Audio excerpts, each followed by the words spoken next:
Talk to us about your identity as an adoptee. How has that shaped you into the man that you are today? Yeah, names are the most important things that a person could carry, right? It's Mhm. your name is your identity. It is. I think it's if you don't know your name, you kind of you are kind of lost. And so I'm from New York City, where you have a lot of nicknames.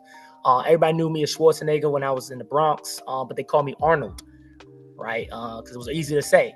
When I moved to Staten Island, Yeah. my name changed because the courts can do that, and so I went from Schwarzenegger to Schwartzen, and then I got a nickname Swayze and things like that. And so then my last name changed. It was actually very challenging, and it made me kind of think about who I am. When I did find my birth certificate, my original one, when I have my born birth certificate, because they changed it after you adopt, I went back to my biological name. I thought that was important because the very essence of my name and my mother giving me her name and things like that, and having my dad's last name, even though I never met him, I felt like his story resonated with me more than the people who adopted me. I couldn't say I was adopted into a loving family. I can't wholeheartedly say that. We don't talk to this day. We're not as close. A lot of things happen in that foster home that I'm still in therapy for today, and I don't sugarcoat it. Right, I'm 30. I'm a grown man. I've been grown for a long time, and so growing up Yeah. fast, right?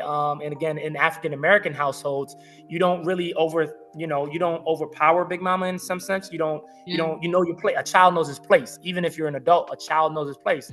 I'm like, and listen, I kind of had to take that approach, and it's very against the culture. And so it's very challenging to challenge the big mama or the big dad in those spaces when they can do no wrong, right? And they're because of African history, African American history, Big Mama can do no wrong because she had to do things for the slave master to make sure things was going on and governing. And so that kind of culture it just didn't sit right with me. And things it was challenging that you don't talk about, which is why like I don't necessarily associate with that family still, because again, you do that, you're kind of cut off. Nothing to like stay connected to, because they didn't have much going on. Let me be honest, it wasn't like I was in a well-off family. Neither parent had high school educations, right? They had no college training. It was set up for school, foster care, to prison. Many of my foster friends and families went to prison.